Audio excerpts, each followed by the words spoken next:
오늘 우리는 고난과 겸손, 그리고 그 안에 숨겨진 진짜 승리에 대한 깊은 통찰을 주는 한 편의 설교를 함께 살펴보려고 합니다. 이사야서의 말씀을 중심으로 한번 들어가 보시죠. 자, 이 메시지의 심장과도 같은 구절인데요. 여기서 우리는 보통 생각하는 힘, 즉 화려하게 말하는 힘이 아니라 오히려 그 반대, 듣는 것에서 시작되는 아주 특별한 힘에 대해 이야기하게 됩니다. 먼저 예언하면 보통 뭘 떠올리세요? 미래를 예측하는 것? 점치는 것? 그런데 성경에서 말하는 예언은 사실 그것과는 좀 다릅니다. 원래 성경에서 말하는 예언자는요, 하나님의 마음을 먼저 듣고 그 메시지를 사람들에게 전달하는 메신저입니다. 그러니까 진짜 중요한 건 말하는 기술이 아니라 그들의 가장 핵심적인 능력이 바로 듣는 것에 있다는 거예요. 이사야서를 보면요, 고난받는 종이라는 아주 중요한 인물이 등장합니다. 그리고 이 예언이 바로 예수님을 통해 정말 놀랍게 성취되거든요. 그가 겪어야 했던 고난이 얼마나 구체적으로 묘사되는지 한번 보시죠. 보세요. 그냥 맞는 것도 아니고 등을 내어주고 수염을 뽑히고 침 뱉음과 모욕을 피하지도 않아요. 어떤 저항도 없이 그 모든 수치와 고통을 기꺼이 받아들이는 모습입니다. 수백 년 전에 이 예언이 신약에 와서 보면요, 예수님의 모습과 정말 소름 돋게 일치합니다. 모든 걸 가지신 분이 스스로를 비우고 겸손을 선택한 바로 그 모습에 그대로 나타나는 거죠. 근데 대체 이런 상상도 못할 고통을 견디는 힘이 어디서 나오는 걸까요? 설교에서는 그 비밀이 바로 케노시스, 즉 자기 비움에 있다고 이야기합니다. 이게 좀 어려운 개념일 수 있는데 한번 이런 비유를 들어볼게요. 여기서 진짜 중요한 건 그냥 잠깐 가난을 체험해보는 게 아니라는 거예요. 아예 자신의 존재 자체를 완전히 바꿔버리는 선택이었다는 거죠. 결국 이 지점에서 우리는 진정한 실력자가 누구인가에 대해 다시 생각해보게 됩니다. 세상은 자기 말을 잘하는 사람을 최고로 치지만 성경이 말하는 실력자는 먼저 듣는 사람이거든요. 더 깊은 지혜의 통로가 되는 사람이죠. 생각해보세요. 맞고 수염이 뽑힌다는 거, 이건 그냥 아픈 게 아니에요.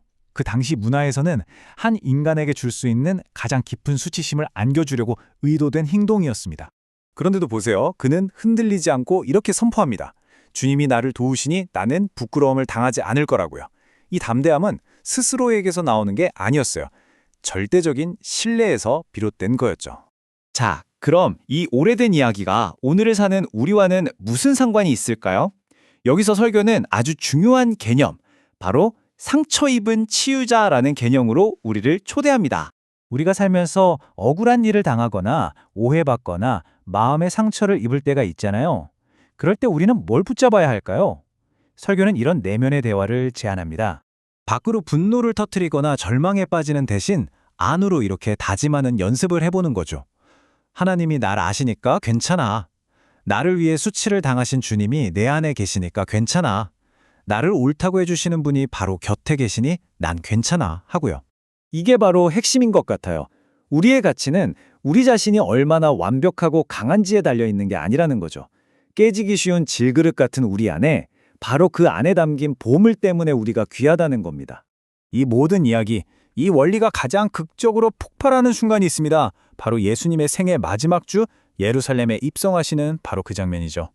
왜 하필 나귀였을까요? 이건 정말 의도적인 선언이었어요. 전쟁 영웅처럼 말을 타고 오는 게 아니라 평화와 겸손의 상징인 나귀를 타고 오신 거죠. 사람들이 기대했던 힘으로 세상을 정복할 메시아의 모습을 완전히 뒤집어 버린 겁니다. 사람들은 호산나 외치면서 정치적인 해방을 기대했을지 몰라요.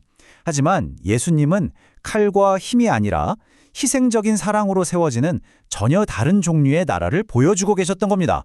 그러니까 진짜 승리, 궁극적인 승리는 힘과 폭력 같은 세상의 논리에서 나오는 게 아니라는 거예요.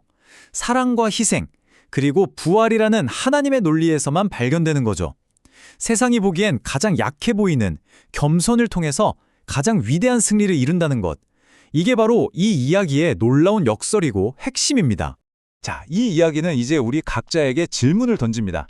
만약 나의 약점이 끝이 아니라 오히려 더 큰 능력이 머무는 공간이 된다면 어떨까요? 여러분이라는 깨지기 쉬운 질그릇 안에 바로 지금 어떤 보물이 빛나고 있나요? 그 드러나기를 기다리는 보물은 과연 무엇일까요?